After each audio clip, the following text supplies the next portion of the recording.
ఈరోజు మన topic Indus civilization. ఈ టాపిక్ గ్రూప్ 1, గ్రూప్ 2 మరియు సివిల్ సర్వీస్ ఇతర అన్ని పోటీ పరీక్షల్లో సిలబస్గా ఉంది.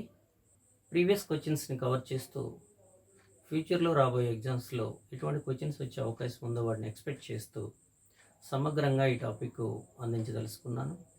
అయితే ఈ సింధు నాగరికత అనేది సింధు నదీ పరివాహ ప్రాంతంలో వెలువడటం వల్ల ఈ నాగరికతకు సింధు నాగరికత అని పేరు వచ్చింది. అయితే 1921 వరకు ఆర్యుల రాకతోనే చరిత్ర ప్రారంభమైందని చరిత్రకారులు భావించేవారు. అయితే 1921 తర్వాత సింధు నాగరికత భారతదేశంలో ఒక ప్రధానమైన మూలవాసి నాగరికత అని చరిత్రకారులు దీన్ని చరిత్రలో యాడ్ చేయడం జరిగింది. అయితే ఈ సింధు నాగరికతని ఏ పేర్లతో పిలవచ్చు అని చూస్తే మనం ఈ నాగరికతని హరప్పా నాగరికత అని పిలుస్తారు. ఎందుకనంటే మొట్టమొదటిగా సింధు పట్టణాల్లో బయలుపడినటువంటి పట్టణం హరప్పా కాబట్టి. రెండవది కాంస్యయుగ నాగరికత అని పిలుస్తారు. ఎందుకనంటే సింధు పట్టణాల్లో వాడబడినటువంటి లోహ మిశ్రమం కాంస్యం కాబట్టి. అంటే రాగి అంటే టిన్ రెండు కలిపితే కంచు అవుతుంది. ఈ కంచు పాత్రలు లభ్యమవడం వల్ల ఈ నాగరికతని కాంస్యయుగ నాగరికత అని చెప్తారు. మరొకటి చరిత్ర సంధికాల నాగరికత అంటారు. దీనికి కారణం ఏంటంటే సింధు నాగరికత పట్టణాల్లో బయలుపడినటువంటి లిపి వాస్ట్రోపెడన్ లేదా సర్పలేఖన్ లిపి, బొమ్మల లిపి అని చెప్పబడే లిపిని ఎవరూ చదవలేకపోయారు. అందువల్ల దీన్ని సంధికాల నాగరికత అని కూడా అంటారు. అయితే ఈ సింధు నాగరికతకు సమకాలీన నాగరికతలు ఏవో ఒకసారి మనం పరిశీలిద్దాం. సింధు నాగరికతకు సమకాలీన నాగరికతలు 1 మెసొపొటేమియా, 2 ఈజిప్ట్, 3 చైనా నాగరికతలు. అయితే ఈ మెసొపొటేమియా నాగరికత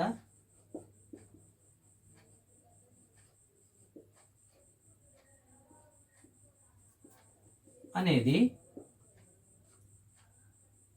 యూఫ్రటీస్, టైగ్రిస్ ఈ 2 నదుల మధ్య ఉన్నటువంటి ప్రాంతము. ఇది ప్రస్తుతం ఇరాక్ దేశంలో ఉంది. అయితే దీన్నే సుమేరియా నాగరికత అని పిలుస్తారు. సింధు నాగరికత ఈ మెసొపొటేమియా నాగరికతతో వ్యాపార సంబంధాలని కొనసాగించింది. మరొకటి ఈజిప్ట్. ఈ ఈజిప్ట్ నాగరికతని నైలు నదీ నాగరికత అని కూడా అంటారు.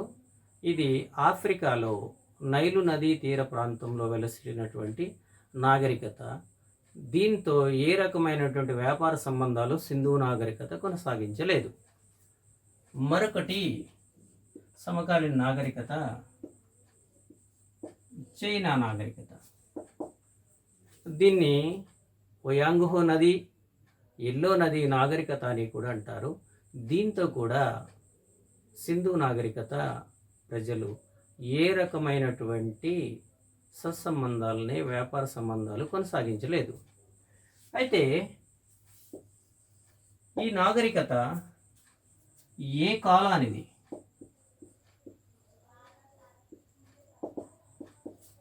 ఏ కాలానికి చెందింది అని చరిత్రకారులు వారి పరిశోధనల ద్వారా కొన్ని విషయాలని వ్యక్తపరచడం జరిగింది. వారిలో ఒకటి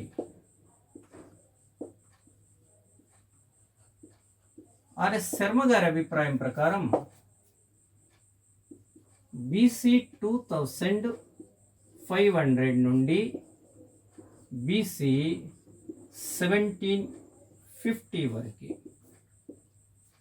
ఆర్ఎస్ శర్మ గారి అభిప్రాయం BC బిఫోర్ క్రైస్ట్ 2500 నుండి BC 1750 వరకు కొనసాగింది అని వారు చెప్పారు. వారి తర్వాత డాక్టర్ అగర్వాల్ గారు కూడా BC 2500 నుండి బీసీ 750 వరకు ఇది కొనసాగింది అని చెప్పారు. అదే రకంగా C14 కొలమానం ప్రకారం బీసీ 2500 నుండి బీసీ 1750 వరకు కొనసాగిందని తెలియజేయడం జరిగింది. అదే రకంగా మార్టిమర్ వీలర్ ప్రకారం వీలర్ గారి ప్రకారం కూడా బీసీ 2500 నుండి బీసీ 1750 వరకు కొనసాగినట్లుగా వారు తెలియజేయటం జరిగింది.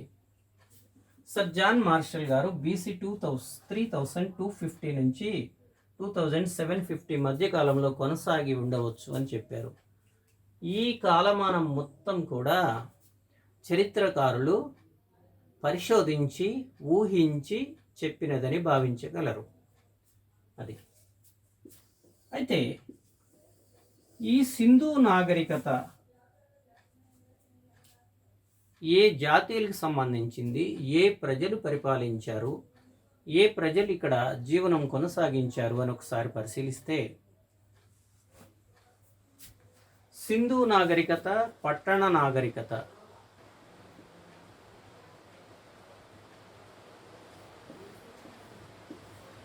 మంగోలైట్స్ జాతి పరిపాలించడం జరిగింది. పట్టణంలో ఒక గడ్డమున్నటువంటి పూజారి అని భావించబడే గడ్డమున్న మొండెము దొరికింది. దీని ప్రకారం మంగోలాయిడ్ జాతికి చెందినటువంటి ప్రజలు ఇక్కడ జీవించి ఉండొచ్చు అని చరిత్రకారులు అంచనా కట్టారు. మరొకటి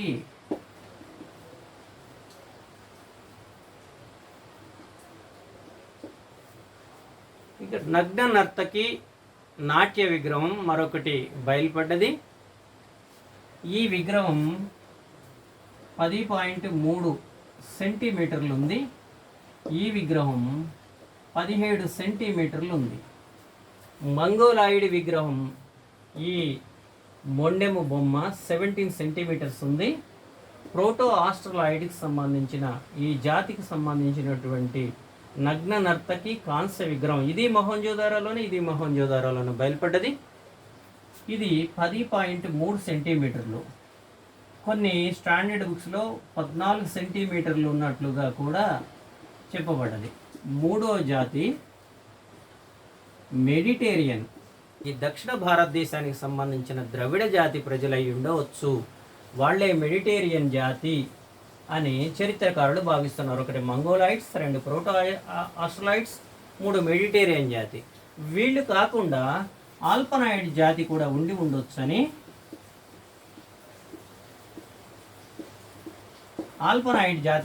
ఉండొచ్చని చరిత్రకారులు ఒక అంచనాకి రావడం జరిగింది. సింధు నాగరికత ప్రజలు ఏ ప్రాంతానికి చెందినవారు, వీరి నాగరికత ఎక్కడి నుంచి తీసుకొచ్చి ఇక్కడ ఏర్పాటు చేసుకున్నారు అనే దాని మీద చరిత్రకారుల్లో భిన్నాభిప్రాయాలు ఉన్నాయి. మార్టిమర్ వీలర్ అభిప్రాయం ప్రకారం ఈ సింధు నాగరికత మెసపటోమియా నాగరికత నుండి సింధు నదీ పరివాహ ప్రాంతానికి అక్కడి ప్రజలు వచ్చి ఇక్కడ స్థిర నివాసాలు ఏర్పాటు చేసుకున్నారు అనే అభిప్రాయానికి రావడం జరిగింది. దీనికి కారణం ఏంటంటే అక్కడ ప్రజలు, పట్టణ ప్రజలు, అక్కడ డ్రైనేజ్ సిస్టము, నగరాలు ఇవన్నీ ఉండేవి కాబట్టి అక్కడ ప్రజలు ఇక్కడికి వచ్చి ఉండవచ్చు అని అభిప్రాయపడ్డారు. అదే రకంగా రఫిక్ అనే చరిత్రకారుడు వీళ్ళు జోబ్ నాగరికతకు చెందిన వాళ్ళు, ఆఫ్ఘనిస్తాన్ ప్రాంతానికి సంబంధించి అని అభిప్రాయపడ్డారు. ఆయన అభిప్రాయానికి గల కారణం ఏంటంటే అక్కడ కోటలు నిర్మించుకున్నారు వాళ్ళు, అటువంటి కోటలే ఇక్కడ ఉన్నాయి. వాళ్ళు లింగాలను పూజించేవారు, వీళ్ళు కూడా లింగాలను పూజించారు. కాబట్టి జోబ్, నల్ల, కుల్లి, వెట్ట తెగలకి లేదా ఆ సంస్కృతికి సంబంధించినటువంటి వారు ఇక్కడ నాగరికతని నిర్మించారు అని అభిప్రాయపడ్డారు. అదే రకంగా ఏ ఘోష్ అనే చరిత్రకారుడు, ఆయన భారతీయ సంస్కృతికి సంబంధించిన భారతీయులే ఇక్కడ దీనిని నిర్మించారు, తర్వాత కాలంలో కూడా ఇది భారతీయ సంస్కృతిలో భాగంగా ఉంది కాబట్టి దీన్ని ఇప్పటి వరకు ఎవరు ఏ ప్రాంతం నుంచి వచ్చారు, ఎవరు నిర్మించారు అనే దాని మీద నిర్దిష్టమైనటువంటి ఆధారాలు ఏమీ లేవు అని భావించగలరు. అదే రకంగా దీని యొక్క వైశాల్యం ఎంత, ఇది ఎక్కడి నుంచి ఎక్కడికి విస్తరించి ఉంది, ఎన్ని పట్టణాలు బయలుపడ్డవి అనే దాని మీద ఇప్పటికీ పరిశోధనలు జరుగుతూ ఉన్నాయి. మొత్తం 1022 ప్రాంతాల్లో తవ్వకాలు జరిపారు. 272 నగరాలు బయలుపడ్డవి, 272 టౌన్స్ బయటపడ్డవి, 7 సిటీస్ కూడా బయలుపడ్డట్టుగా చరిత్రకారులు, ఆర్కియాలజీ వాళ్ళు నిర్ధారించడం జరిగింది. మొత్తంగా 1022 ఏరియాస్లో ఈ యొక్క సర్వీస్ పరిశోధనలు, త్రవ్వకాలు జరిగినాయి. అయితే దీని మొత్తము వైశాల్యము, దీని యొక్క టోటల్ ఏరియా 1.3 మిలియన్ చదరపు కిలోమీటర్లు, అంటే 13 లక్షల చదరపు కిలోమీటర్లు అని నిర్ధారించడం జరిగింది. ఇది ప్రపంచంలో అతి పెద్ద నాగరికత, దక్షిణాసియాలోనే మొట్టమొదటి నాగరికత. ఇది ఎంత వైశాల్యాన్ని కలిగి ఉందంటే మెసొపొటేమియా, ఈజిప్ట్ కన్నా ఈ రెండు కలిపితే ఎంత ఉంటుందో అంతకన్నా 12 రెట్లు ఎక్కువ వైశాల్యాన్ని కలిగి ఉంది ఈ నాగరికత. మ్యాప్కి పై పక్క ఉత్తరం, కింది పక్క దక్షిణం, పడమర, తూర్పు.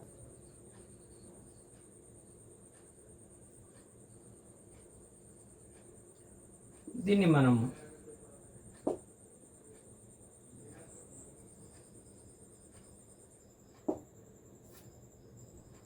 ఇండియాగా గుర్తించవచ్చు.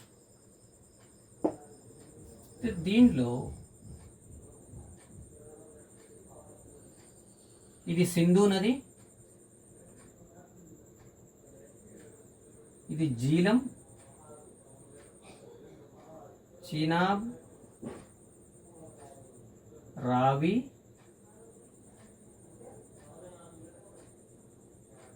బియాస్ అండ్ సట్లెజ్. ఇట్లా సింధు నది పరివాహ ప్రాంతం ఇది. ఈ సింధు నది పరివాహ ప్రాంతంలోనే ఈ పట్టణాలన్నీ వెలిసినాయి. దీని యొక్క ఉత్తరం, ఈ సింధు నాగరికత ఉత్తరం సరిహద్దు మాండా. ఇది జమ్మూ కాశ్మీర్లో చీనాబ్ నది ఒడ్డున ఉంది. ఇక్కడ బయలుపడినటువంటి పట్టణం.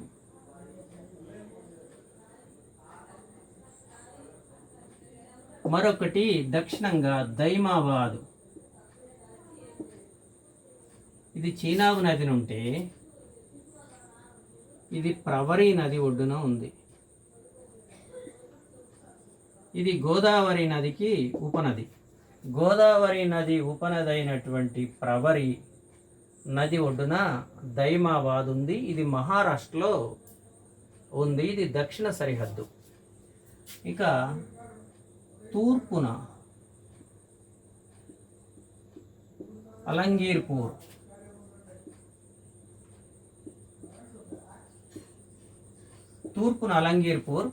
ఇది ఉత్తరప్రదేశ్లో ఇండాస్ నది ఒడ్డున. ఇండాస్ నది ఇది యమునా నదికి ఉపనది. ఈ ఇండాస్ నది ఒడ్డున ఇక్కడ ఉత్తరప్రదేశ్లో తూర్పు సరిహద్దుగా ఉంది. ఇది అలంగీర్పూర్ అని భావించగలరు. ఇది తూర్పు సరిహద్దు. ఇక పశ్చిమాన వెస్ట్ సైడ్ సత్కా జెండర్,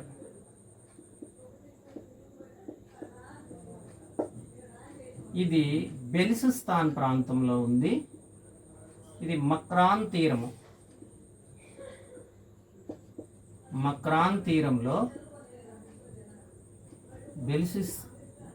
బెలిసిస్తాన్ ప్రాంతంలో ఉంది. ఇది పశ్చిమాన. ఉత్తరాన మాండా, ఇది జమ్మూ కాశ్మీర్లో ఉంది. ఇది చీనాబ్ నది పరివాహ ప్రాంతంలో వెలిసి ఉంది. ఇక తూర్పున అలంగీర్పూర్, ఇది ఇండస్ నది ప్రాంతంలో ఉత్తరప్రదేశ్లో ఉంది. దైమాబాద్, ఇది ప్రవరీ నది ప్రాంతంలో ఉంది. ఇది గోదావరి నది ఉపనది, ఇది మహారాష్ట్రలో ఉంది. ఇక పశ్చిమాన బెలిసిస్తాన్ ప్రాంతంలో, ఇది వెస్ట్ ఏరియా. ఇక్కడ దస్త్ నది పరివాహ ప్రాంతంలో ఉంది. ఇది నౌకాశ్రయం కూడా. ఇంత పెద్ద నాగరికతని మొట్టమొదటిసారిగా ఎవరు కనుగొన్నారు అనే అంశాన్ని ఒకసారి పరిశీలిస్తే, మొదటిసారిగా 1826లో చార్లెస్ మాసన్ అనే బ్రిటిష్ అధికారి ప్రస్తుతం సింధు నదీ పరివాహ ప్రాంతంలో కొన్ని మట్టి దిబ్బలను గుర్తించడం జరిగింది. ఆ మట్టి దిబ్బలు పట్టణ ప్రాంతాలు ఏవో అయ్యుండొచ్చు అని ఊహించారు. ఆ తర్వాత అలెగ్జాండర్ బర్న్స్ దాన్ని, ఆయన బ్రిటిష్ కల్నాల్, దాన్ని ధృవీకరించడం జరిగింది. 1853లోను 1873లోను అలెగ్జాండర్ కన్నింగ్హామ్ అనే ఆర్కియాలజీ హిస్టోరియన్ ఆ ప్రాంతాలని సందర్శించి అవి ఖచ్చితంగా పట్టణ ప్రాంతాలు అని ఊహించడం జరిగింది. ఇంత పెద్ద నాగరికతను మొదటిగా ఎవరు గుర్తించారు అని మనం ఒకసారి పరిశీలిస్తే, 1826లో చార్లెస్ మాసన్ అనే ఒక బ్రిటిష్ అధికారి మొదటిగా సింధు నది పరివాహ ప్రాంతంలో ఇసుక దిబ్బలను గుర్తించడం జరిగింది. దీన్ని కల్నాల్ అలెగ్జాండర్ బర్న్ దీన్ని ధృవీకరించడం జరిగింది. అయితే 1853 అండ్ 1873లో అలెగ్జాండర్ కన్నింగ్హామ్ ఈ ప్రాంతాన్ని పరిశీలించడం, దీని మీద సర్వే చేయడం కూడా జరిగింది. అయితే లార్డ్ క్యానింగ్ గవర్నర్ జనరల్గా ఉన్న సందర్భంలో 1861లో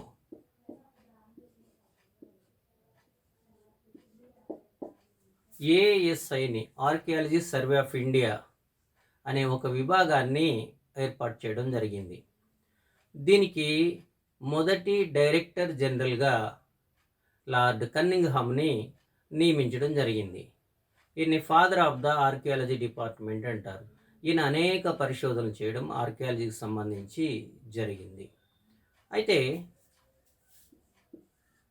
1870లో లార్డ్ మేయో ఈ ఆర్కియాలజీ డిపార్ట్మెంట్ని పూర్తి స్థాయి డిపార్ట్మెంట్గా ఏర్పాటు చేసి అలెగ్జాండర్ కన్నింగ్హామ్ని పూర్తి స్థాయి డైరెక్టర్ జనరల్గా నియమించడం జరిగింది. అయితే డైరెక్టర్ జనరల్ నియామకం ఎట్లా జరిగింది అని ఒకసారి మనం పరిశీలిద్దాం. 1871 to 1885 వరకు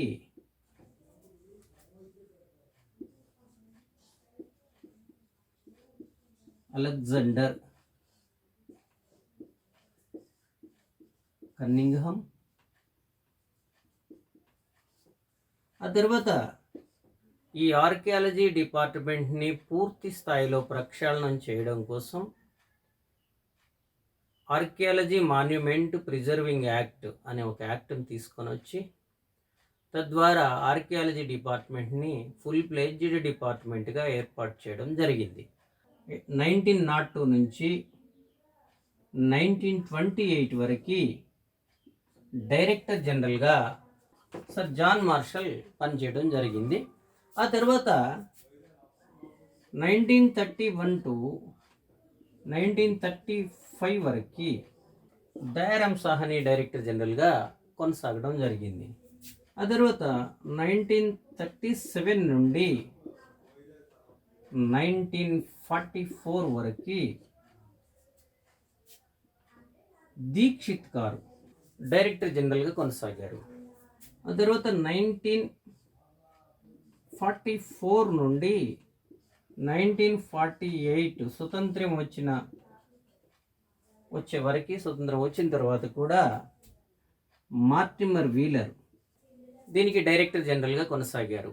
ఈయన ఆధునిక టెక్నాలజీని, ఆర్కియాలజీలో ఆధునిక టెక్నాలజీని మార్టిమర్ వీలర్ ఉపయోగించడం జరిగింది. లార్డ్ కర్జన్ కాలంలో ఆర్కియాలజీ డిపార్ట్మెంట్ పునరుద్ధరించిన తర్వాత సర్ జాన్ మార్షల్ దానికి డైరెక్టర్ జనరల్ అయిన తర్వాత సింధు పరివాహ ప్రాంతంలో అనేక త్రవ్వకాలు జరపడం జరిగింది. అయితే ఈ త్రవ్వకాల క్రమంలో 1914-18 మధ్య కాలంలో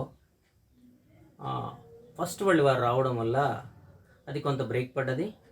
అయితే పూర్తి స్థాయి కాన్సన్ట్రేషన్ 1920, 21 సంవత్సరాల్లో కాన్సన్ట్రేట్ చేయడం జరిగింది. అయితే మొట్టమొదటిసారిగా సర్ జాన్ మార్షల్ ఆధ్వర్యంలో రాజ్ బహదూర్ దయారామ్ సాహ్ని గారి పర్యవేక్షణలో అనేక వందల మందితో హరప్పా ప్రాంతంలో మొట్టమొదటిసారిగా త్రవ్వకాలు జరపడం జరిగింది. అయితే ఈ హరప్పాలో ఇది మొదటిగా బయలుపడినటువంటి సింధు నాగరికత పట్టణం హరప్ప. కాబట్టి ఈ హరప్పా పేరు మీదుగానే ఈ సింధు నాగరికతని హరప్పా నాగరికత అని కూడా అంటారు. అయితే ఈ హరప్పాతో పాటు మొహంజోదారో, సెన్హుందారో, కాళీబంగన్, రూపార్, లోతాల్, సూర్కోటాడా, రాకీ గర్హి, ఇంకా తోలవీర అనేక పట్టణాలు బయలుపడడం జరిగింది. దాదాపుగా 1022 ప్రాంతాల్లో జరిగిన త్రవ్వకాల్లో 272 పట్టణాలు వెలుగు చూసినట్టుగా, 7 పెద్ద నగరాలు వెలుగు చూసినట్టుగా చరిత్రకారులు చెప్పడం జరిగింది. అయితే ఒకసారి ఈ పట్టణాలు ఎక్కడున్నాయి ఒకసారి మనం పరిశీలిద్దాం.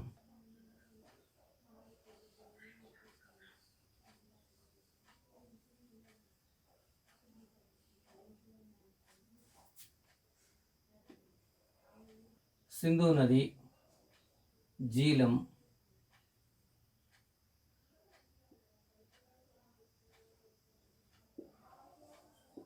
చీనాబ్,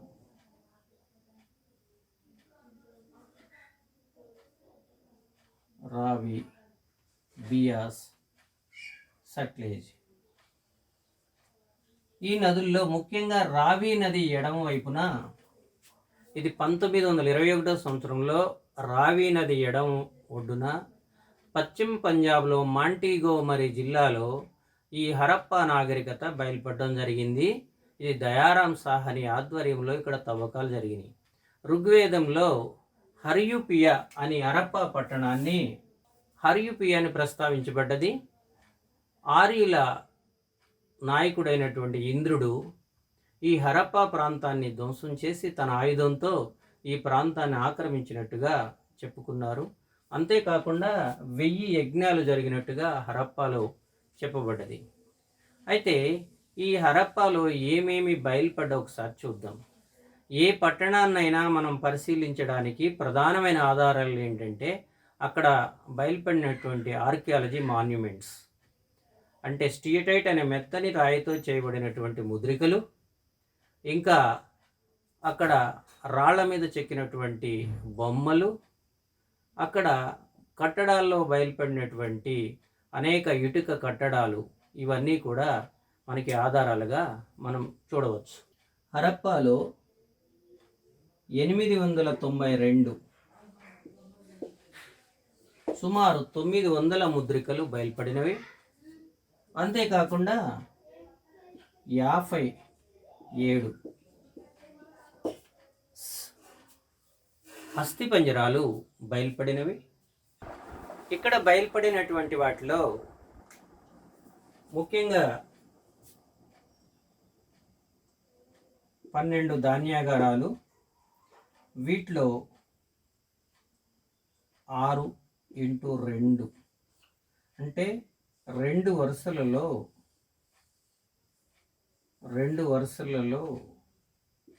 ఈ ధాన్యాగారాలు ఒక్కొక్క వరుసలో 6 చొప్పున 1 2 3 4 5 6 చొప్పున మొత్తము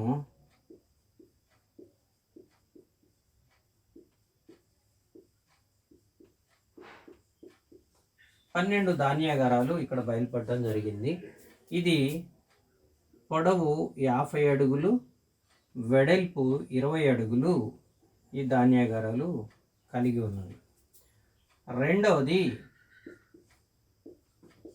హెచ్ ఆకారపు శ్మశాన వాటిక బయలుపడ్డది. మూడవది చెక్కతో చేయబడినటువంటి శవపేటిక ఇక్కడ బయలుపడడం జరిగింది. వీటితో పాటుగా ఎర్ర రాతి విగ్రహం, పురుషుని విగ్రహం బయలుపడ్డది. అమ్మ తల్లి ముద్రిక, అన్ని పట్టణాల్లోనూ అమ్మ తల్లి ముద్రిక బయలుపడ్డది. ఎందుకంటే సింధు నాగరికత స్త్రీ ఆధిక్యత కలిగినటువంటిది అని ఈ అమ్మ తల్లి ముద్రిక వల్ల తెలుస్తూ ఉంది. అన్ని పట్టణాల్లో బయలుపడ్డది. అయితే ఇక్కడ ఒక కుమ్మరి చక్రం, కుండల పరిశ్రమ ఉందని తెలియచేయడానికి ఇది కుమ్మరి చక్రం ప్రధానమైన ఆధారం. దీంతో పాటుగా నౌక బొమ్మ ఉన్నటువంటి ఒక ముద్రిక బయలుపడ్డది. ఇంకా కాంస్యంతో చేయబడినటువంటి ఎడ్లబండి, కాంస్యం ఖడ్గము, కాంస్యం అద్దము, ఇటువంటివి అక్కడ బయలుపడడం జరిగింది. మరొకటి మొహంజోదారో, అతి పెద్ద నగరం, సింధు నాగరికత నగరాలన్నింటిలో అతి పెద్ద నగరం. దీన్ని స్థానిక భాషలో మృతుల దిబ్బ అని అంటారు, మొహంజోదారో అని. ఇక్కడ ఏమేమి బయలుపడ్డా ఒకసారి మనం గమనిద్దాం. ఒకటి అతిపెద్ద స్నానవాటిక. ఇక్కడ సింధు ప్రజలు లేదా మొహంజోదారో ప్రజలు ఉత్సవాల సందర్భాల్లో లేదా జాతరల సందర్భాల్లో స్నానం చేసేవారని అర్థమవుతుంది. స్త్రీలు పురుషులు, స్త్రీలకి పురుషులకి ప్రత్యేకమైనటువంటి స్నాన గదులు ఇక్కడ ఏర్పాటు చేయడం జరిగింది. 39 అడుగుల పొడవు, 23 అడుగుల వెడల్పు, 8 అడుగుల లోతు కలిగి ఈ స్విమ్మింగ్ పూల్ ఉంది. ఇది కాల్చిన ఇటుకలతో కట్టబడినటువంటి కట్టడము. ఇంకా దీంతో పాటు మరొకటి 50 అడుగుల వెడల్పు, 150 అడుగుల పొడవు కలిగిన అతి పెద్ద ధాన్యాగారం ఇక్కడ బయలుపడ్డది. దీంతో పాటు మరొకటి ఒక కళాశాల లేదా సమావేశ మందిరం ఒకటి బయలుపడ్డది. దేవాలయంని పోలినటువంటి మరొక కట్టడం బయలుపడడం జరిగింది. వీటితో పాటుగా ఒక నగ్న నర్తకి కాంస్య విగ్రహం, నగ్న నర్తకి కాంస్య విగ్రహం. ఇది 10.3 సెంటీమీటర్లు పొడవు ఉన్నటువంటి విగ్రహం. కొన్ని స్టాండర్డ్ బుక్స్లో 14 cm 14 సెంటీమీటర్లు ఉన్నట్టుగా కూడా చెప్పబడ్డది. దీంతో పాటుగా రాతితో చెక్కబడినటువంటి మరొక గడ్డ ఉన్నటువంటి మొండెము కలిగిన, మొండెం వరకే బయలుపడినటువంటి మరొక విగ్రహం బయలుపడ్డది. అది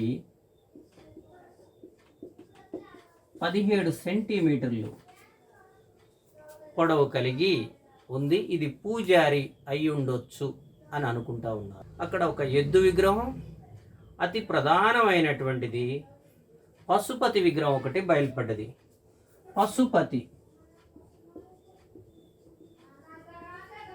ఈ పశుపతి విగ్రహం యొక్క ఇంపార్టెన్స్ ఏంటంటే, ధ్యానంలో ఉన్నటువంటి ఒక వ్యక్తి, తనకి 3 ముఖాలున్నవి, 2 కొమ్ములున్నవి, ఒకవైపు ఖడ్గమృగం, మరొక వైపు ఏనుగు, ఇంకొక వైపు పులి, ఇంకొక వైపు దున్నపోతు, 4 వైపులా 4 జంతువులతో పాటు కాళ్ళ దగ్గర 2 జింకలు ఉన్నవి. ఈ రకంగా ఒక శివుణ్ణి పోలినటువంటి విగ్రహంగా సర్ జాన్ మార్షల్ భావించడం జరిగింది.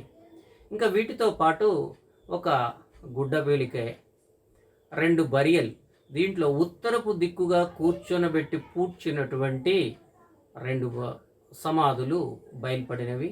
ఇప్పటికీ శైవ సాంప్రదాయం కలిగినటువంటి వారు ఉత్తర దిక్కు ముఖం పెట్టి పూడ్చే సాంప్రదాయాన్ని కలిగి ఉన్నారు. ఇంకా దీంతో పాటు అనేక ఆనవాళ్ళు, రోడ్లకు సంబంధించినటువంటి ఆనవాళ్ళు, పట్టణ నిర్మాణ ఆనవాళ్ళు, ఇవన్నీ కూడా ఈ మొహంజోదారోలో బయలుపడడం జరిగింది. అనేక అస్థిపంజరాలు ఇక్కడ బయలుపడడం జరిగింది. సింధు నది కుడివైపున ఇది 1922లో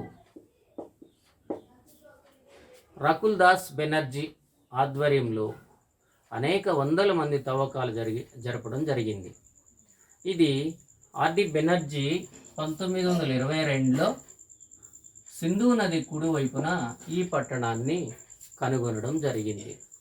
ఇంకా దీని తర్వాత మరొకటి చన్హుందారో, మొహంజోదారోకి 150 కిలోమీటర్ల దిగువన చన్హుందారో పట్టణం ఉంది.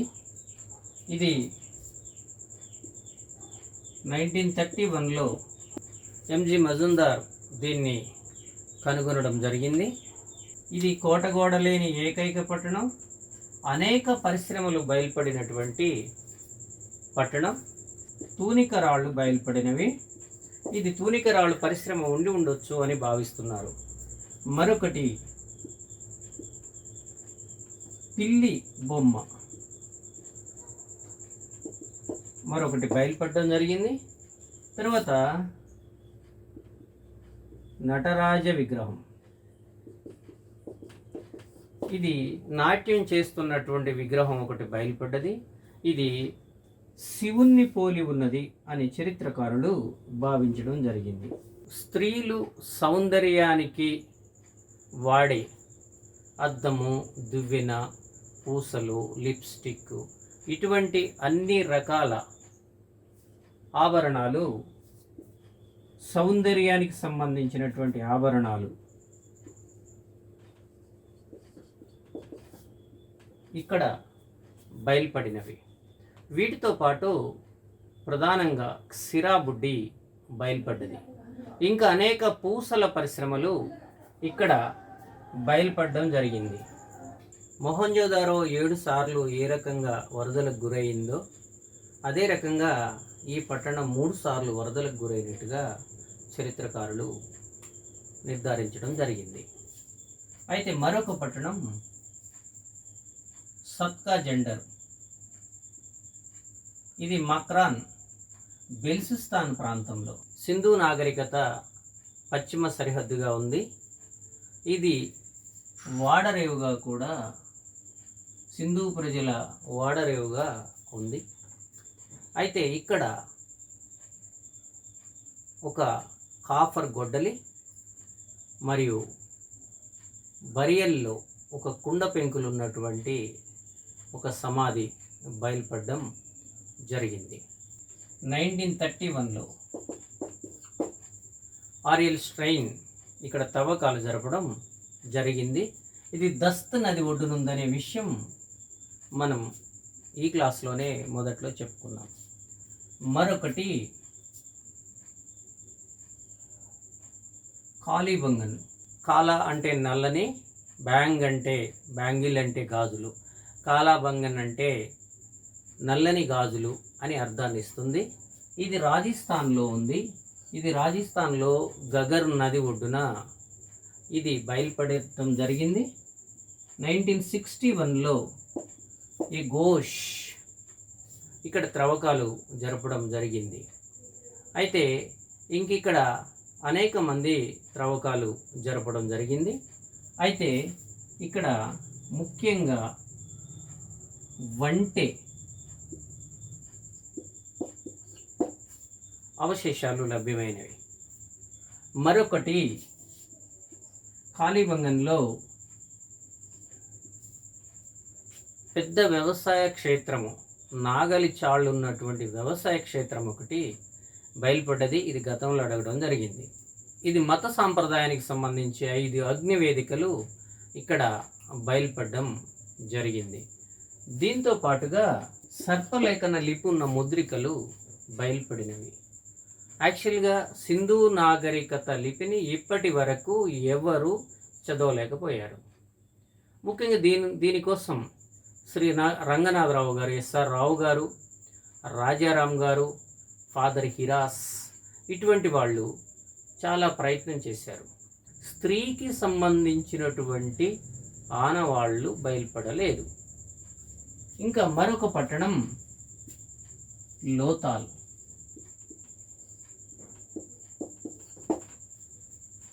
ఇది సింధు ప్రజల నౌకాశ్రయం. ఈ నౌకాశ్రయాన్ని ఇటుకలతో నిర్మించడం జరిగింది. ఇక్కడ పూసల పరిశ్రమ బయలుపడటం జరిగింది. భోగవా నది ఒడ్డున ఈ నగరం ఉంది. దీన్ని 1955లో శ్రీ రంగనాథరావు గారు 1955లో దీని మీద పరిశోధనలు జరగడం జరిగింది. 1957 నాటికి దీని పూర్తి స్థాయి పరిశోధనలు జరిపారు. అయితే ఈ నగరం చాలా ప్రత్యేకత సంతరించుకుంది. ఇది గుజరాతీ భాషలో దీన్ని మృతుల దిబ్బ అంటారు. దీన్ని మినీ హరప్ప అని కూడా పిలవడం జరిగింది. ఇక్కడ కుండ పెంకుల్లో కొన్ని బియ్యపు గింజలు మరియు వరి పొట్టు లభ్యం కావడం జరిగింది.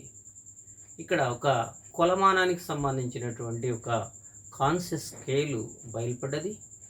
చదరంగానికి సంబంధించి ప్రధానమైనటువంటి వారి వినోదమైన చదరంగం ఏదైతే ఉందో వారి ఆట, ఆ చదరంగానికి సంబంధించిన సెస్ బోర్డు ఇక్కడ బయలుపడడం జరిగింది.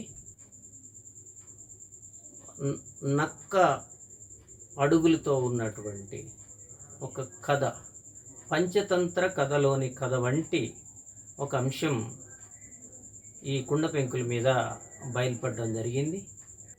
మెసొపటోమియాకు సంబంధించినటువంటి కొన్ని ముద్రికలు లేదా కొన్ని సీల్స్ ఇక్కడ బయలుపడటం జరిగింది. దీని ద్వారా మెసొపటోమియాకి భారతదేశానికి మధ్య వ్యాపారం జరిగినట్టుగా గుర్తించడం జరిగింది.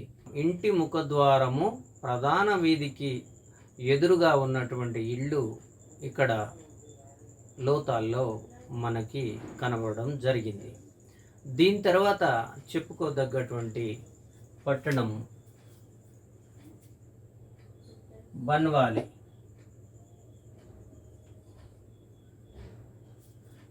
ఈ బన్వాలి పట్టణాన్ని 1975లో ఆర్ఎస్ బిస్ట్ కనుగొన్నారు. ఇది సరస్వతీ నది ఒడ్డున ఉంది. ఈ సరస్వతీ నది ప్రస్తుతం లేదు. ఇది ఎడారిలో కనుమరుగైపోయింది. ఒక పెద్ద భవనం, 12 గదులు కలిగినటువంటి ఒక భవనము, ఒక పెద్ద పులిముద్రిక మరియు బంకమట్టితో చేసినటువంటి నాగలి బయలుపడ్డది. దాంతోపాటుగా బార్లీ పండించిన ఆనవాళ్ళు, బార్లీ ఇంకా నువ్వులు ఇటువంటివి బయలుపడటం జరిగింది. ఈ బన్వాలి హర్యానాలో హిస్సార్ జిల్లాలో ఉంది. ఇది దీని యొక్క గృహ నిర్మాణం కావచ్చు, వీధులు కావచ్చు, ఒక ప్లాన్ లేకుండా అస్తవ్యస్తంగా ఈ యొక్క నిర్మాణం ఉంది. మరొక పట్టణం ధోలవీర. ఈ ధోలవీర 1991లో జగపతి జోషి దీన్ని కనుగొనడం జరిగింది. ఈ జగపతి జోషి ఇది కచ్ జిల్లాలో ఉంది. 1991 గుజరాత్లోని కచ్ జిల్లాలో ఈ పట్టణం ఉంది. ఇది ప్రత్యేకంగా పట్టణము 3 భాగాలుగా ఒకటి ఉంది, ఎగువ భాగము, మధ్య భాగము, దిగువ భాగము, 3 భాగాలుగా విభజించబడి ఉన్న పట్టణం. ఇక్కడ వెండి ఆభరణాలు కొన్ని లభ్యమైనవి. ఒక 10 చిత్రాలతో కూడినటువంటి 10 ఆకారాలు చిత్రలిపి బయలుపడడం జరిగింది. ఒక పెద్ద స్టేడియం బయలుపడడం జరిగింది. ఇక్కడ ఒక గబర్బందీ అంటే ఒక పెద్ద డ్యామ్ బయలుపడడం జరిగింది. ఒక పెద్ద షాపింగ్ మాల్ బయలుపడడం జరిగింది.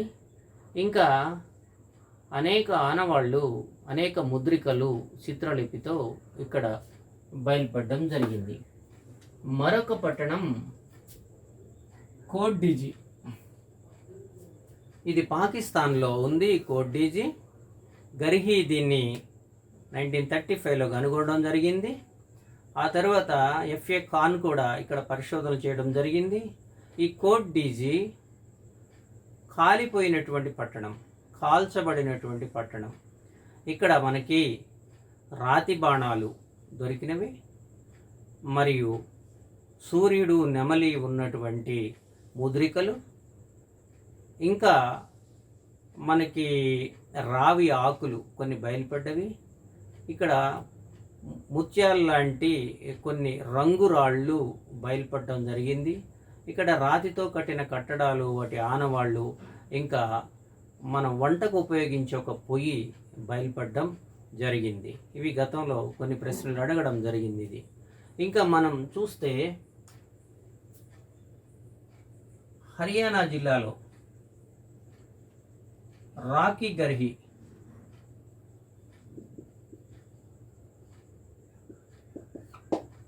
ఇక్కడ అనేక మంది పరిశోధనలు చేశారు. ప్రధానంగా సూరజ్ బాన్ని చెప్పొచ్చు. ఇక్కడ 1997 అండ్ 2000 లేటెస్ట్గా జరిపినటువంటి పరిశోధనలు భారతదేశంలో అతిపెద్ద పట్టణంగా దీన్ని గుర్తించడం జరిగింది. ఈ పట్టణం గుర్తించక ముందు మనకి అతిపెద్ద పట్టణంగా భారతదేశంలో తోలవీర ఉండేది. తోలవీర రాహి గరికి కనిపెట్టిన తర్వాత, దాన్ని పరిశోధనలో బయలుపడ్డ తర్వాత మనకి అతి పెద్ద పట్టణంగా తోలవీరకు బదులుగా రాకీ గర్హి పట్టణాన్ని చెప్పడం జరిగింది. ఇంకా మనకి అమ్రి అనే మరొక పట్టణం పాకిస్తాన్లో ఉంది. ఈ అమ్రి పట్టణం యొక్క ఇంపార్టెన్స్ ఏంటంటే, ఇక్కడ ప్రతి చోట ఎద్దు ముద్రిక బయలుపడినప్పటికీ మూపురం ఉన్నటువంటి ఎద్దు ముద్రిక మొదటిసారిగా అమ్రిలో బయలుపడడం జరిగింది. ఇది అమ్రి యొక్క ఇంపార్టెన్స్. దీంతో పాటుగా ఇంకా రంగపూర్, గుజరాత్లో మరొకటి, లోతాల్కి దగ్గరలోనే రంగపూర్ అనే మరొక పట్టణం బయలుపడ్డది. ఇక్కడ వరి పండించిన ఆనవాళ్ళు ఎట్లయితే లోతాల్లో వరి పండించిన ఆనవాళ్ళు, వరి పట్టు, బియ్యం లభించినవో, అదే రకంగా రంగపూర్లో కూడా వరి పండించిన ఆనవాళ్ళు మనకు లభ్యమైనవి. అయితే మన కాళీబంగన్ మరియు బన్వాలి ఏదైతే ఉందో, ఈ రెండూ కూడా సింధు నాగరికతలో తొలితరానికి సంబంధించినటువంటి నాగరికతగా చెప్తారు. సింధు నాగరికత, తొలి నాగరికత ఆనవాళ్ళు కొనసాగుతూ మలి నాగరికత వరకు ఇవి విస్తరించినట్లుగా ఈ కాళీబంగన్, బన్వాలీని గుర్తించడం జరుగుతూ ఉంది. ఇంకా మనకి ధైమాబాద్ను ఒకసారి పరిశీలిస్తే ఇంకా చాలా పట్టణాలు ఉన్నాయి. కొన్ని పట్టణాలనే మనం పరిశీలిస్తున్నాం. ధైమాబాదులో కాంస్య రథం ఒకటి బయలుపడ్డ, దీంతో పాటు ఖడ్గమృగము, ఏనుగు లాంటి ఆనవాళ్ళు కూడా ధైమాబాదులో బయలుపడ్డాయి. ముఖ్యంగా గుజరాత్ ప్రాంతంలో ఎక్కువ ఏనుగు ముద్రికలు బయలుపడ్డట్టు ఆనవాళ్ళు మనకి కనబడతా ఉన్నవి. మరొక పట్టణం సూర్కోటాడా. ఇది గుజరాత్లో అహ్మదాబాద్ పట్టణానికి దగ్గరలో ఉంది. 1964లో జేపీ జోష్ ఈ పట్టణాన్ని కనుగొనడం జరిగింది. దీని యొక్క ఇంపార్టెన్స్ ఏంటంటే దీని యొక్క కోట గోడ రాతితో కట్టబడ్డది. గుర్రం యొక్క అస్థి పంజరం బయలుపడ్డది. అస్థి పంజరం కుండలో పెట్టి సమాధిలో పూడ్చడం జరిగింది. సింధు నాగరికత అభివృద్ధి చెందినటువంటి పట్టణ నాగరికత. దీనిలో అనేక పట్టణాలు చాలా ప్లాన్డ్గా ఇంజనీరింగ్ ప్లాన్తో నిర్మించడం జరిగింది. ఇది తొలి పట్టణ నాగరికత అని చెప్పడం జరుగుతుంది. అయితే ఈ పట్టణాలను ఎట్లా నిర్మించారు అంటే దాదాపు అన్ని పట్టణాలు ఒకటి మినహాయిస్తే, ఒకటి చనహుందారో మినహాయిస్తే అన్ని పట్టణాలు కోటగోడతో నిర్మించడం జరిగింది. రక్షణ కోటగోడతో నిర్మించడం జరిగింది. ఎందుకని? వరదల నుంచి రక్షించుకోవడం. దాదాపు అన్ని పట్టణాలు నదీ తీరాల్లో ఉండడం వల్ల, నదుల వల్ల వరదలు వస్తే ఆ వరదల నుంచి రక్షించుకోవడం కోసం కోటగోడ నిర్మించడం జరిగింది. ఈ నగర ప్రణాళికని పరిశీలిస్తే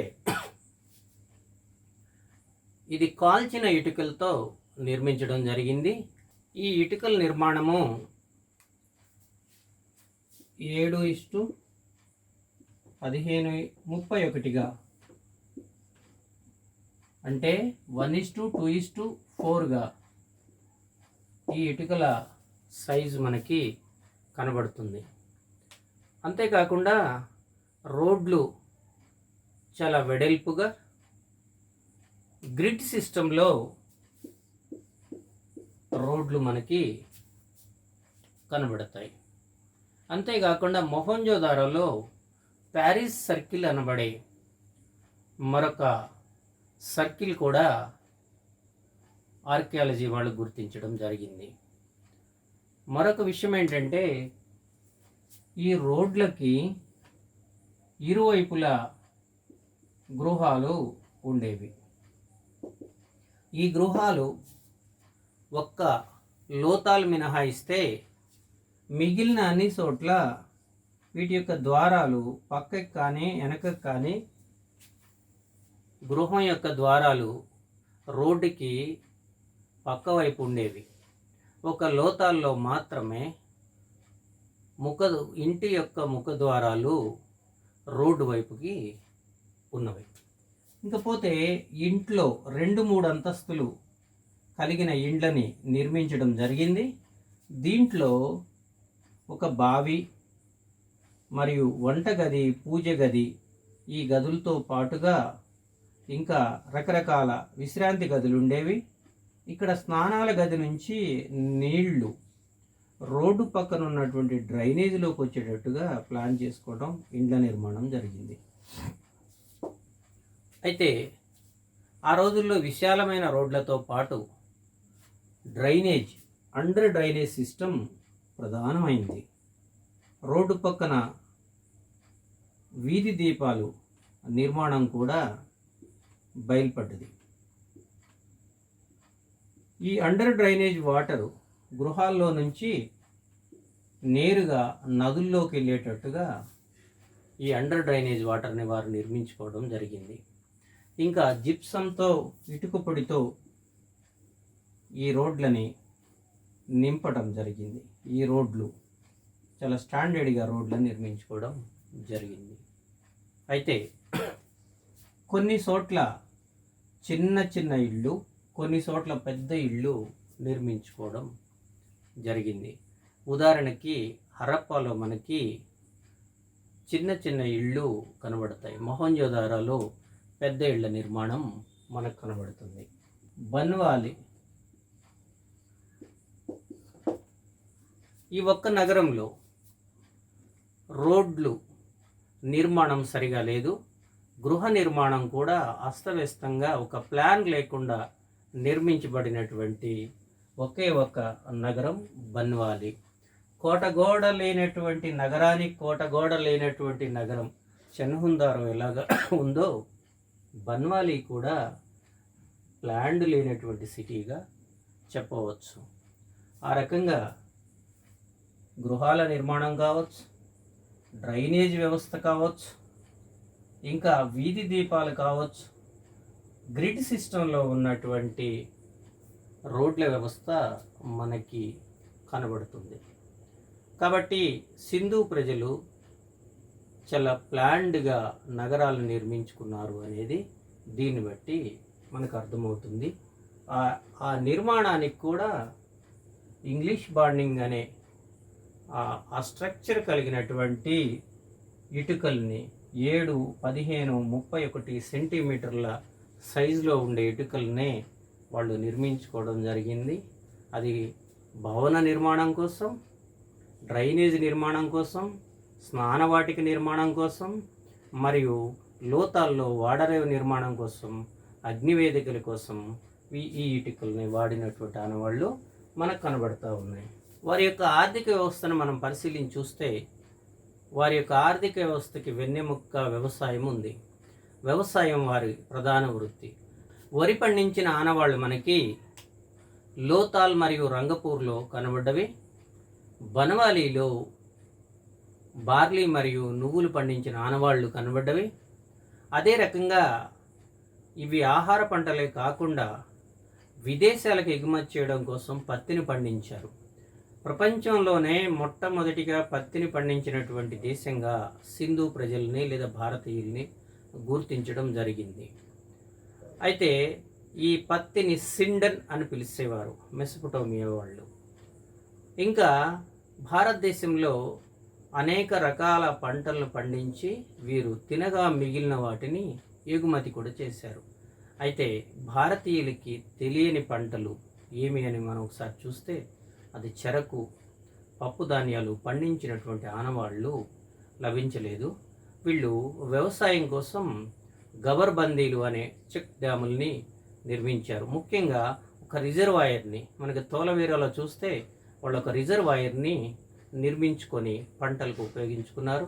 చాలా చోట్ల దిగుడు బావుల ద్వారా వ్యవసాయం, మోట బావుల ద్వారా వ్యవసాయం చేసినట్లుగా కూడా కొన్ని ఆనవాళ్ళు లభించడం జరిగింది. వ్యవసాయంతో పాటు వ్యాపారం కూడా వీరు చేశారు. వీరు స్వదేశీ వ్యాపారము అంటే రవాణాను ఉపయోగించి ఒక పట్టణం నుంచి ఇంకొక పట్టణానికి రవాణా చేసి వ్యాపారం చేశారు. విదేశాలకు కూడా వ్యాపార సంబంధాలు కలిగి ఉన్నారు.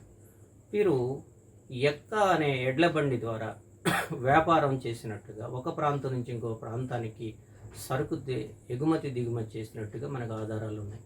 అదే రకంగా పట్టణాలన్నీ నదీ తీరంలో ఉండడం వల్ల పడవల ద్వారా కూడా వీరు ప్రయాణం చేశారు. ఇది పట్టణానికి మధ్య జరిగినటువంటి అంతర్గత వ్యాపారంతో పాటు విదేశాలు, ముఖ్యంగా మెసొపొటేమియా ప్రాంతానికి ఇక్కడ నుంచి ఇక్కడ తయారైనటువంటి నూలు బట్టల్ని అక్కడికి మెసొపొటేమియాకి ఎగుమతి చేసినట్టుగా మనకి చాలా ఆధారాలు ఉన్నాయి. అక్కడ మెసొపొటేమియాలో ఒక నూలు బట్ట కూడా దొరకడం జరిగింది. మెసొపొటేమియా ప్రజలు మెలూహా అని పిలిచేవారు భారతీయ దేశాన్ని. అంతేకాదు ఇక్కడ ఉన్న పత్తిని సిండన్ అని పిలిచేవారు. ఇక్కడ లోతాల్ వాడరేవు నుండి జరిగినట్టుగా, సత్కా జెండర్ ప్రాంతం నుంచి కూడా జరిగినట్టుగా అనేక ఆధారాలు మనకున్నాయి. లోతాల్ ప్రాంతంలో మెసొపొటేమియా ముద్రికలు కూడా కొన్ని దొరికిన ఆనవాళ్ళు మనకి ఉన్నవి. రాగి టిన్ కలిపినటువంటి బ్రోంజ్ పరిశ్రమ ఆ వస్తువులు మనకి లభ్యమైనవి. రాగి వస్తువులు లభ్యమైనవి. స్టీటైట్ మట్టితో తయారు చేసిన ముద్రికల పరిశ్రమలు మనకి లభ్యమైనవి ఉన్నారు. సింధు నాగరికత ప్రజల యొక్క పరిశ్రమలను మనం పరిశీలిస్తే ముద్రికల ద్వారా అనేక ఆనవాళ్ళు లభించినవి. ముఖ్యంగా హరప్పా ప్రాంతంలో కుమ్మరి చక్రం ద్వారా కుండల పరిశ్రమ, మరియు లోతాల్లో పూసల పరిశ్రమ, చనహుందారోలో పూసల పరిశ్రమ, ఇంకా తూనికరాళ్ల పరిశ్రమ, స్టియోటైట్ మట్టితో చేయబడినటువంటి ముద్రికల పరిశ్రమ, వస్త్ర పరిశ్రమ, తోలు పరిశ్రమ, ఇంకా అనేక ఆభరణాల పరిశ్రమలో మనకి అనేక ఆనవాళ్ళు సింధు పట్టణాల్లో లభ్యం కావడం జరిగింది. ఎవరు పరిపాలించారు ఈ పట్టణాన్ని అనే దాని మీద చరిత్రకారుల్లో భిన్న అభిప్రాయాలు ఉన్నాయి. ఒకటి అంటే వివిధ పట్టణాలు ఉండడం వల్ల ఇది లోకల్ బాడీ, మున్సిపాలిటీ వ్యవస్థ అయి ఉండొచ్చు అని గార్డెన్ చైల్డ్ మున్సిపాలిటీ పరిపాలన, నగర పరిపాలన జరిగి ఉండవచ్చు అని గార్డెన్ చైల్డ్ అనే చరిత్రకారుడు భావించడం జరిగింది. ఆర్ఎస్ శర్మ అభిప్రాయం ప్రకారం చాలా వ్యాపారం, విదేశీ వ్యాపారం, స్వదేశీ వ్యాపారం జరిగింది కాబట్టి ఇక్కడ వ్యాపారస్తులు పరిపాలించి ఉండవచ్చు అని భావిస్తున్నారు. ఏఎల్ భాష్యం గారి అభిప్రాయం ప్రకారం పటిష్టమైనటువంటి కేంద్రీకృత పరిపాలన కొనసాగి ఉండవచ్చు అని అభిప్రాయపడ్డారు. ఇంకా డిడి కోసంబి గారి అభిప్రాయం ప్రకారం మొహంజోదారోలో దొరికినటువంటి గడ్డము పూజారి బొమ్మని బట్టి ఇక్కడ పూజారులు పరిపాలించి ఉండవచ్చు అని భావించడం జరిగింది. ఇంకా అసలు ఈ ప్రాంతము ఏ రకంగా నాశనమైంది, ఇంత బాగా వెలసిల్లి 3000 సంవత్సరాల నుంచి, క్రీస్తుపూర్వం 3000 నుంచి 1500 మధ్య ఇంత బ్రహ్మాండంగా విలసిల్లినటువంటి ఈ నాగరికత ఏ రకంగా ధ్వంసమైంది అని ఒకసారి చూస్తే వరదల వల్ల నాశనమై ఉండొచ్చు అని జెఫ్ డేల్స్ చెప్పారు. ఎందుకని? మొహంజోదారో 7 సార్లు వరదలు రావడం, చనుహుందారోలో 3 సార్లు వరదలు రావడం వల్ల ఇలా జరిగి ఉండవచ్చు అని భావిస్తూ ఉన్నారు. అట్లా కాకుండా మార్టిమర్ వీలర్ అభిప్రాయం అయితే ఆర్యుల దండయాత్ర వల్ల ఇక్కడ హరప్పాలోను మొహంజోదారోలో అనేక అస్థిపంజరాలు, తలలు, మొండాలు నరకబడి ఉన్నటువంటి అస్థిపంజరాల వల్ల, ఆర్యుల దండయాత్ర వల్ల ఈ రకంగా జరిగి ఉండవచ్చు. అంటే ఇంద్రుని యొక్క ఖడ్గం ద్వారా, ఇంద్రుని యొక్క ఆయుధాల ద్వారా వాళ్ళు చంపబడి ఆర్యుల దండయాత్రల వల్ల ఈ నగరాలు నాశనమై ఉండవచ్చు అని భావించడం జరిగింది. ఇంకా మరికొంతమంది భూకంపాల వల్ల, పర్యావరణం వల్ల ఇట్లా నష్టం జరిగి ఉండవచ్చు అని భావించడం జరిగింది. సింధు నాగరికత మత పరిస్థితులను ఒకసారి మనం పరిశీలిస్తే వారు ప్రకృతిని ఆరాధించినట్లుగా అర్థమవుతుంది. అప్పట్లో దేవుడు కానీ, దేవాలయాలు కానీ ఇటువంటి ఏవి బయలుపడలేదు. కొన్ని అటువంటి దేవాలయాల లాంటి బొమ్మలు లేదా భవనాలు, ఆధారాలు ఎక్కడో కనబడ్డాయి. కానీ అయితే కొన్ని ముద్రికల్లో, ముఖ్యంగా పశుపతి ముద్రికలు, పశుపతి దేవుణ్ణి సర్ జాన్ మార్షల్ శివుడై ఉండవచ్చు అని చెప్పడం జరిగింది. ఇంకా అమ్మ తల్లి విగ్రహం, ఇంకా రావి చెట్టు, ఇంకా పావురము, ఇటువంటి వాటిని వాళ్ళు పూజించడం జరిగింది. ప్రకృతికి సంబంధించినటువంటి దేవుళ్ళనే వీళ్ళు పూజించారు అని గుర్తించడం జరిగింది. ముఖ్యంగా మనకి కాళీబంగంలో ఉన్నటువంటి అగ్నివేదికలు మినహాయిస్తే మనకి ఎక్కడ కూడా దేవుడి యొక్క ఆరాధన కనబడుతున్నట్టుగా మనకి ఆధారాలు లేవు.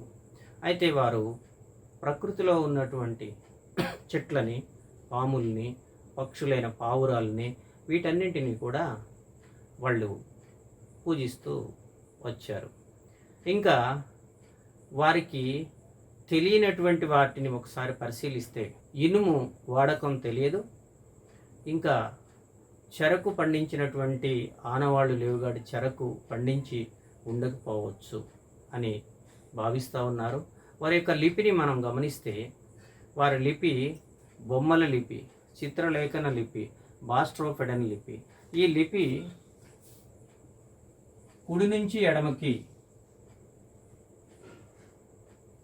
మొదటి వరుస, ఎడమ నుంచి కుడికి రెండో వరుస మనకి చిత్రాలు బొమ్మల రూపంలో మనకి ఇవి కనబడతాయి.